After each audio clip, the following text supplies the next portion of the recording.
aber es wurde groß angekündigt, es wird Erklärungen geben, wir werden das und das erklären und dann wird es wieder aufgeschoben und wieder aufgeschoben und wieder aufgeschoben. Das sind typische Zeichen von Betrügern.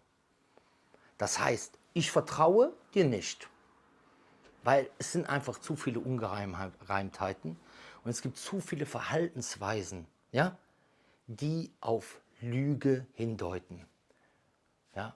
Hast du etwas davon genommen? Habe ich etwas davon genommen?